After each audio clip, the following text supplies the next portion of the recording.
जय हिंद। आज हम आपको नागरिकता से संबंधित चर्चा करेंगे और उस आपको सीमा जो हैदर है ये आपको नागरिकता से रिलेटेड हो जाती है, इसलिए थोड़ा हम लोग सीमा हैदर पर भी चर्चा कर लेंगे कि उसको नागरिकता दिया जा सकता है या नहीं दिया जा सकता, किस कंडीशन में किसी को नागरिकता दिया जाता है और किस कंडीशन में किसी को नागरिकता देकर भी छीन लिया जाता है। तो नागरिकता देने का क्या प्रोसेस है या कितना प्रकार होता है और नागरिकता छीनने का कितना तरीका होता है, उसके बारे में हम लोग जिक्र कर लेंगे और आगे निष्कर्ष करेंगे कि जो सीमा हैदर है उसको नागरिकता दिया जा सकता है कि नहीं। अगर दिया जा सकता है तो किस व्यू या दृष्टिकोण से दिया जा सकता है, अगर नहीं दिया जाएगा तो क्यों इसको नागरिकता नहीं दिया जाएगा, इसके बारे में हम लोग थोड़ा आज चर्चा करेंगे। देख लीजिएगा, पहले हम लोग थोड़ा नागरिकता के बारे में चर्चा कर लेते हैं और जब नागरिकता के बारे में हम लोग को जब ज्ञान जब हो जाता है तब हम लोग यह समझदारी बढ़ जाता है, तो हम लोग ये कर लेते हैं विश्वास कि आपको कैसे नागरिकता दिया जाएगा और क्यों नहीं दिया जाएगा। तो पहले हम लोग फर्स्ट स्टेप में हम लोग चर्चा करेंगे नागरिकता क्या होता है और सेकेंड स्टेप में हम लोग सीमा हैदर से संबंधित आपको कर लेंगे। तो देखिएगा, भारत में जो नागरिकता है या किस तरह की नागरिकता है, तो एकल नागरिकता है। एकल नागरिकता का अर्थ होता है कि आपने किसी भी देश का अगर नागरिकता ग्रहण कर लिया हो तो भारत का नागरिकता स्वतः क्या हो जाएगा, समाप्त हो जाएगा। यानी एक समय किसी भी देश का दो नागरिकता आप ग्रहण नहीं कर सकते हैं, उसी को हम लोग क्या कहते हैं, एकल नागरिकता। और एकल नागरिकता जो ये व्यवस्था है यह कहाँ से लिया गया है, तो ब्रिटेन से लिया गया है। कहाँ से आपको, ब्रिटेन से। लेकिन पहले भारत में मात्र एक ऐसा राज्य था जहाँ दोहरी नागरिकता दी जाती थी। कौन है आपको, जम्मू कश्मीर। अब तो जम्मू कश्मीर भी आपका राज्य न होकर क्या हो गया, केंद्र शासित प्रदेश। तो पहले जम्मू कश्मीर में जो दोहरी नागरिकता थी उसके बारे में हम लोग थोड़ा चर्चा कर लेते हैं। दोहरी नागरिकता का अर्थ था कि आपको यहाँ जम्मू कश्मीर में कोई भी बच्चा अगर पैदा अगर लेता है तो पहले वहाँ बच्चा को जम्मू कश्मीर का नागरिकता दी जाती और तब सेकेंड स्टेप में भारत की नागरिकता दी जाती। ऐसे भारत के किसी भी राज्य में जम्मू कश्मीर के अलावा अगर भारत के किसी राज्य में कोई बच्चा अगर जन्म लेता है तो उसको किसी राज्य का नागरिकता नहीं दी जाती, पहले पूरे भारत का नागरिकता दे दिया जाता है। तो अब तो जम्मू कश्मीर भी आपका क्या हो गया, केंद्र शासित प्रदेश हो गया और यह दोहरी नागरिकता की जो व्यवस्था थी जम्मू कश्मीर में उस नागरिकता को भी समाप्त कर दिया गया। अब कहने का मेरा सेंस हुआ कि हिंदुस्तान में अब सभी राज्यों में एकल नागरिकता ही लागू है। अब यहां तक कि जम्मू कश्मीर में भी एकल नागरिकता लागू हो गया। लेकिन नागरिकता देने की अगर बात कहें, नागरिकता किसके अधीन कार्य करता है, तो गृह मंत्रालय के अधीन। कोई भी नागरिकता की अगर बात हो, उसको देने की बात हो या नागरिकता छीनने की बात हो, तो यह किस मंत्रालय के अधीन होगा, तो गृह मंत्रालय के अधीन। लेकिन नागरिकता में किसी तरह की अगर संशोधन की बात हो या हटाना हो या नागरिकता में किसी तरह का जोड़ने की बात हो या कह सकते हैं संशोधन करने की बात हो, तो नागरिकता में संशोधन कौन करता है, तो आपको संसद। नागरिकता में किसी तरह का संशोधन की अगर बात हो तो संसद, जबकि नागरिकता छीनने की बात या देने की बात किस मंत्रालय के अधीन होता है, तो गृह मंत्रालय के अधीन। तो देखिएगा, भारत में सबसे पहले जो नागरिकता अधिनियम लागू हुई, तो भारत में प्रथम बार जो नागरिकता अधिनियम लागू हुई थी वह कौन सा अधिनियम थी, तो आपका भारत नागरिकता अधिनियम 1955। भारत में सबसे पहले जो नागरिकता अधिनियम जो लागू हुआ था वह अधिनियम यानी प्रथम कह सकते हैं, भारत का प्रथम नागरिकता अधिनियम कब लागू हुआ था, 1955 में। लेकिन अब तक भारत नागरिकता अधिनियम में कितनी बार संशोधन की जा चुकी है, तो 6 बार। ध्यान रखिएगा, प्रथम नागरिकता अधिनियम भारत में कब लागू हुई थी, तो 1955 में। लेकिन भारत में अब तक कितनी बार नागरिकता संशोधन किया जा चुका है, तो 6 बार। अब नागरिकता संशोधन कितनी बार की जा चुकी है, तो 6 बार। एक आपको 1986, उसके बाद 1992, उसके बाद 2003, उसके बाद 2005, उसके बाद 2015 और उसके बाद 2019। यानी अब तक भारत में 6 बार नागरिकता अधिनियम में संशोधन किया जा चुका है समय समय पर। लेकिन प्रथम नागरिकता अधिनियम अगर आपसे पूछे तो 1955, अब प्रथम नागरिकता संशोधन अधिनियम कहेगा तो 1986। आगे हम लोग फिर बढ़ते हैं तो देखिएगा, कोई भी भारतीय व्यक्ति अगर विदेश में लगातार जाकर वह अगर निवास कर लेता है या भारत से कोई देश जाकर विदेश में लगातार कितने वर्ष तक रहने पर उसकी भारतीय सरकार नागरिकता समाप्त कर देती है तो 7 साल।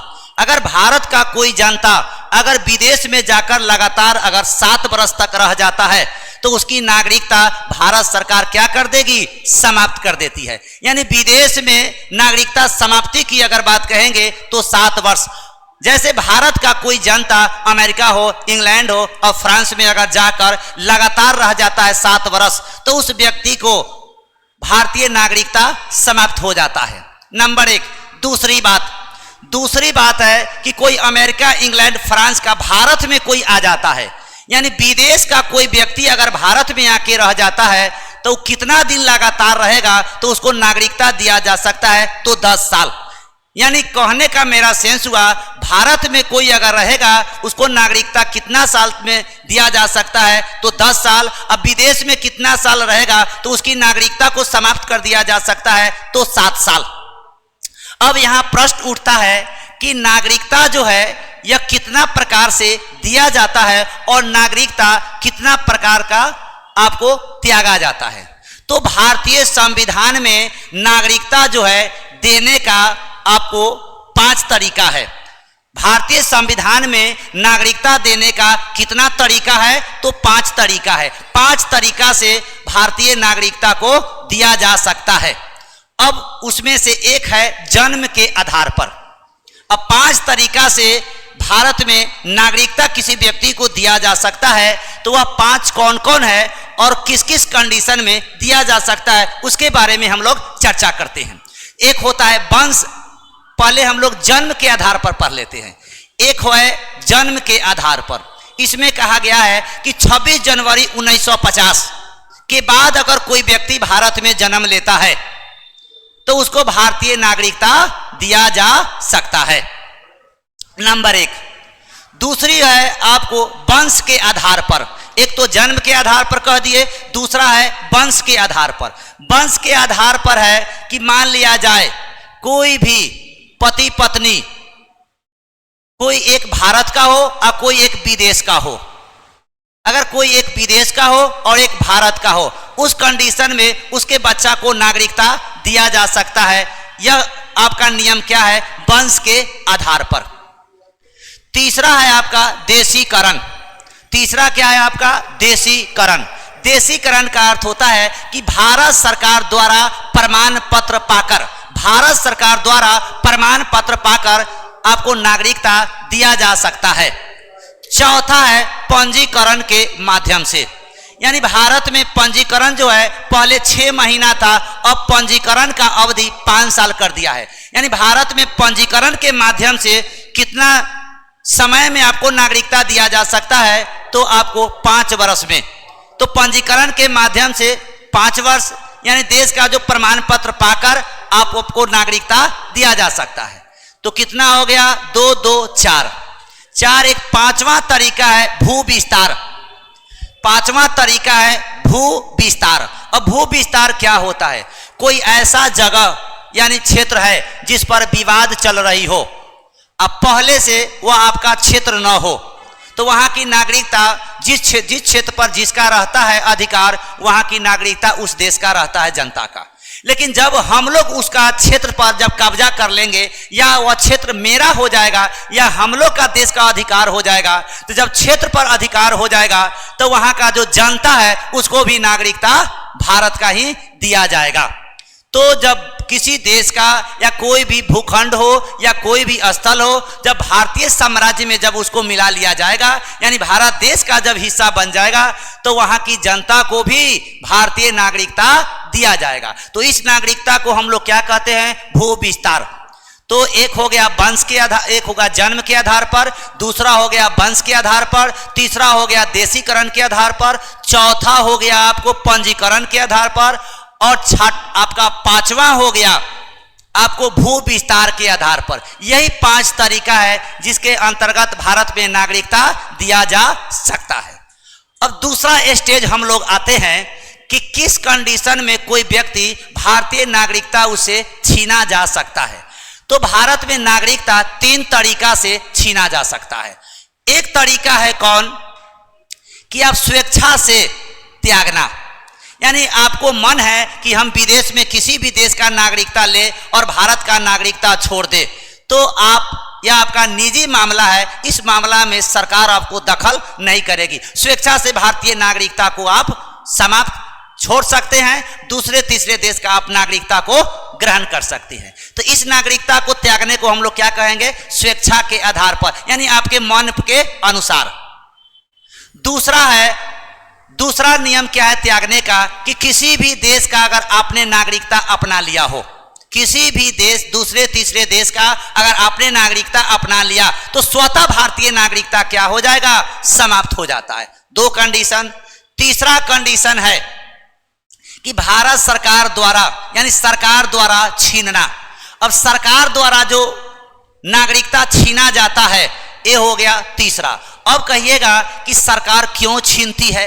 तो सरकार नागरिकता कैसे छीनेगी सो बताते हैं। मान लिया जाए देश के विपक्ष में किसी तरह का जासूसी करते हैं, जिससे या किसी तरह का देश का अपमान होता है या प्रतिष्ठा दांव पर लगता है, तो उस कंडीशन में आपको नागरिकता छीना जा सकता है। या आपने अगर नागरिकता गलत तरीका से अपना लिया है, अगर आपने नागरिकता पाने के बाद सरकार को पता चलती है कि आपने गलत तरीका से नागरिकता को अपनाया है, तो उस कंडीशन में भी आपसे नागरिकता छीना जा सकता है।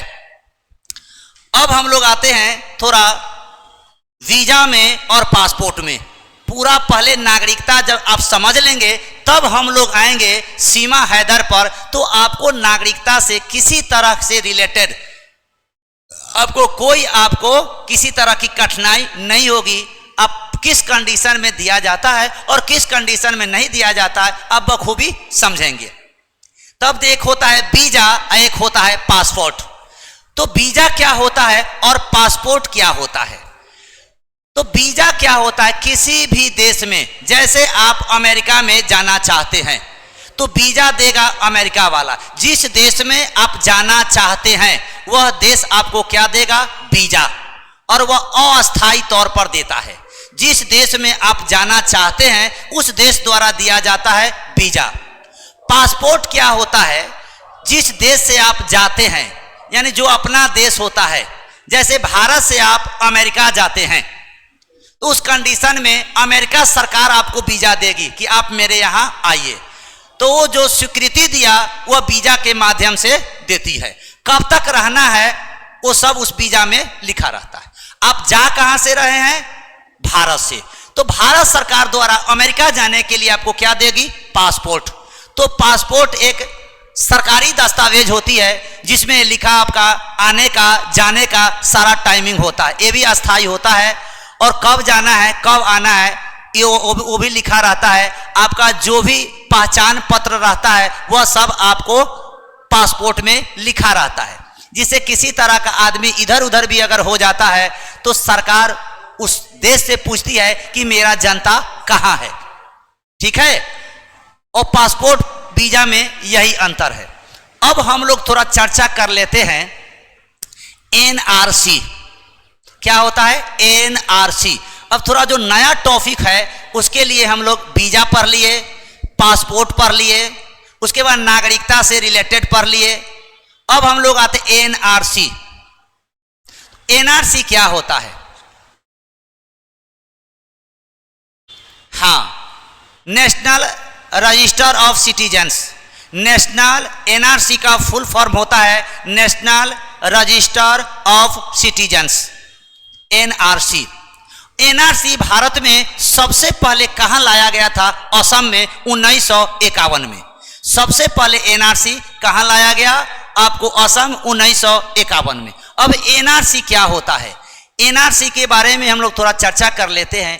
एनआरसी होता है कि कोई भी विदेश से जो प्रवासी आकर बस जाता है, जैसे पाकिस्तान है, बांग्लादेश है, अफगानिस्तान है, इस सब का देश का प्रवासी हम लोग का भारत में आकर बस जाता है, तो उस प्रवासी को हटाने के लिए या फिर उस देश में भेजने के लिए एनआरसी का प्रयोग किया गया है। तो यही एनआरसी हो गया। अब हम लोग आएंगे CAA, citizenship amendment act. CAA होता है सिटीजनशिप अमेंडमेंट एक्ट। यह क्या होता है कि कोई भी, जैसे पाकिस्तान, बांग्लादेश, अफगानिस्तान, खास करके इस तीनों में अगर भारतीय प्रवासी जाकर रह गया हो तो उसको यहां नागरिकता दिया जा सकता है। तो उसमें किसको किसको दिया जा सकता है, जैसे हिंदू, सिख, जैन, बौद्ध, पारसी, ये जो 6 समुदाय है, इस 6 को अगर पाकिस्तान, बांग्लादेश और अफगानिस्तान में जो हम लोग का जो प्रवासी जाकर रह गया है, उस सबको यहां नागरिकता इस कंडीशन के आधार पर दिया जा सकता है। एक होता है NPR, national population register. NPR जिसका अर्थ होता है नेशनल पॉपुलेशन रजिस्टर। यह भारत का डाटाबेस जनसंख्या होता है, जिसमें भारत में कोई अवैध तरीका से अगर आकर कोई बस जाता है तो इससे पता लग जाता है कि भाई कौन कहां से आया है और कितना जनसंख्या है, इसके बारे में भी पता लगा लिया जाता है। उसको हम लोग क्या कहेंगे, आपको एनपीआर। तो हम लोग पढ़ लिए एनआरसी, उसके बाद सीएए, एनपीआर, वीजा, पासपोर्ट और नागरिकता से रिलेटेड सारा चीज को हम लोग पढ़ लिए। अब हम लोग थोड़ा एक सेकेंड के लिए हम लोग थोड़ा सीमा हैदर के अब चर्चा चलती है। अब बात आती है कि सीमा हैदर को नागरिकता दिया जाएगा तो क्यों दिया जाएगा, नंबर 1। दूसरी बात, अगर नहीं दिया जाए तो क्यों नहीं दिया जाएगा। अब देख लेते हैं। अब तो नागरिकता के बारे में चर्चा कर लिए हैं तो इतना तो ब्रेन जरूर काम करता होगा कि आप इस चीज को समझ जाएंगे। अब देखिए कि सीमा जो हैदर है एक खैरपुर है, सिंध प्रांत। खैरपुर एक जगह है जो सिंध प्रांत पाकिस्तान में पड़ता है, वहीं की ये महिला है। और भारत में एक लड़का है जो ग्रेटर नोएडा का लड़का है, सचिन मीना। क्या नाम है उसका, सचिन मीना। दोनों एक ऑनलाइन गेमिंग के जरिए दोनों का एक मुलाकात होती है। अब कब यह प्यार एक तूफान की तरह एक बड़ा आकार ले लेता है और विवाह के संबंध भी स्थापित हो जाता है, तो ये कैसे हुआ। अब सीमा हैदर ऑनलाइन गेमिंग के कारण ही सीमा हैदर और आपको सचिन जो मीना है ग्रेटर नोएडा का, दोनों का भेंट मुलाकात होती है और इस जरिए धीरे धीरे उसका जो प्यार है वह धीरे धीरे पनपने लगता है। इसी बीच में इतना ज्यादा प्यार बढ़ जाता है कि आपको एक देश दूसरे देश के सीमा को भी लांघने में मुश्किल नहीं समझता। उसके बाद सीमा हैदर क्या करते, सीमा हैदर का साधारण परिवार की है ऐसा कहा जाता है। पढ़ी लिखी भी ज्यादा नहीं है, लेकिन इंग्लिश फराटे बोलती है, समझती है, सब कुछ है। सिंधी भी बोल लेती है, अच्छी खासी हिंदी भी बोल लेती है। उसके बाद आपको उसका एक पति है जो सऊदी अरब में रहता है और सऊदी और उसका जो गुलाम हैदर पति था उससे वह लव प्यार के माध्यम से ही दोनों का विवाह होता है। लेकिन इस बीच में जब सचिन मीना से जब उसकी ऑन गेमिंग प्लेटफॉर्म के अंतर्गत जब मिलन जुलन होता है, बातचीत होती है, तो वह यहां आने के लिए राजी हो जाती है। कहां, भारत यानी हिंदुस्तान। उसके लिए अपना माता पिता का जो पैतृक आवास होता है वह बेच देती है और एक दुबई आ जाती है। और दुबई के से ही आपको कहां आ जाती है, आपको नेपाल आ जाती है। और नेपाल में काठमांडू में कुछ दिन रहती है और उसके बाद वह नेपाल के शहर से होते हुए आपको नेपाल के सरहद से होते हुए आपको फिर कहां चली जाती है, ग्रेटर नोएडा अपने घर। तो सचिन अपने घर न जाकर नोएडा से कुछ दूर पर अपना एक मकान भाड़ा ले लेता है, वहीं रहना सहना हो जाता है। अब बात कहां से फैलती है कि सीमा हैदर जासूस है कि भारतीय नारी नहीं है कि पाकिस्तान की नारी है, यह चर्चा कब आपको आउट हो जाती है? अब दोनों शादी करने के लिए एक प्रपोजल रखता है सचिन मीना और सीमा हैदर। तो बात यह आती है कि लव मैरिज जब हम लोग करेंगे तो एक तरह का कानूनी सहारा लिया जाए, उसके लिए एक वकील से सहारा लिया जाए। और एक वकील से जब दोनों सहारा लेने गया तो वही वकील जो है वह तो दाव पेच का वाला प्यार था, क्योंकि सीमा हैदर पाकिस्तान की थी, वो दोनों कहा गया। अब उसी समय यह आउट हो गया कि सीमा हैदर पाकिस्तान से आई है। वह क्या किया, प्रशासन का सहारा लिया और प्रशासन ये दोनों को रिमांड पर ले लिया और यहीं से यह पूछताछ का सिलसिला जारी है। तो भारत में ध्यान रखिए, अभी तक ये नहीं मिल पाया है कि यह पाकिस्तान जासूसी है यानी ISI का है। तो अब देखिए, सीमा हैदर जो भारत आई है वह एक गैर कानूनी आधार पर आई है। तो भारत में किसी तरह का गैर कानूनी आधार पर अगर आपने आया तो इस आधार पर आपको नागरिकता नहीं दिया जाएगा, नंबर 1। दूसरी बात है, गहन पूछताछ उससे हो रही है और ये भी बताया जा रहा है कि यह जो है हो सकता है कि पाकिस्तान ISI का भी एजेंट हो। तो अगर ये भी मामला सामने अगर आ जाएगा तो इस आधार पर भी आपको नागरिकता देना संभव नहीं है। तो अब देख लीजिए, एक तो गैर कानूनी तरीका से भारत में प्रवेश उस माध्यम से भी नहीं दिया जा सकता। एक जासूसी प्रकरण उस पर चालू है, जांच हो रही है, उस माध्यम में भी अगर शक का दायरा है तो इस कंडीशन में भी नहीं दिया जा सकता है। अब सीमा हैदर जो है सरकार से आपको फरियाद करती है कि हमको पाकिस्तान नहीं भेजा जाए, हम यहीं रहेंगे ना। कहाँ रहेंगे? भारत में रहेंगे, क्योंकि हम भारतीय जो संस्कृति है, जो कल्चर है और जो कौम जो है वो हिंदू मान चुकी है। तो अब सरकार हमको यहाँ की नागरिकता सचिन के पत्नी के आधार पर दिया जाए, लेकिन आधार तो शुरू में ही गलत हो गया है, क्योंकि आपका जो पाकिस्तान से या दुबई से भारत में प्रवेश करना वही जो है आपका गैर कानूनी माना जाएगा। और किसी भी गैर कानूनी की तरीके से अगर भारत में प्रवेश करते हैं तो कतई भी उसको नागरिकता देना संभव नहीं होता है। आगे चर्चा जो है तो देख लीजिएगा, भारत में संविधान में किसी तरह का अगर संशोधन की बात होती है तो भारतीय संविधान में संशोधन करने की बात कौन करता है? तो संसद। नियम या कानून में किसी तरह का नागरिकता में अगर संशोधन किया जाएगा तो वह संसद की जिम्मेवारी है, लेकिन नागरिकता देना और छीनना या किस मंत्रालय के अधीन का होता है? तो गृह मंत्रालय के अधीन। अब जो हम लोग का जो अनुच्छेद है, किस अनुच्छेद में नागरिकता की चर्चा की गई है? तो अनुच्छेद 5 से 11। लेकिन किस भाग में इसकी चर्चा है नागरिकता का? तो भाग 2 में। अनुच्छेद 9 क्या कहता है? अनुच्छेद 11 क्या कहता है? अनुच्छेद 11 कहता है कि नागरिकता में किसी तरह का संशोधन किसके द्वारा किया जाएगा? संसद द्वारा। अनुच्छेद 9 क्या कहता है? नागरिकता समाप्ति, यानी किसी भी देश का आपने अगर नागरिकता को ग्रहण कर लिया है तो अनुच्छेद 9 के अंतर्गत भारत का नागरिकता आपको समाप्त करना होगा। तो आगे तो सीमा हैदर का क्या आगे बात चलती है, अब तो यह जांच का विषय हो गया है। तो आगे फिर किस तरह का समस्या उत्पन्न होती है तो फिर आगे कहेंगे। आज यहीं तक, जय हिंद।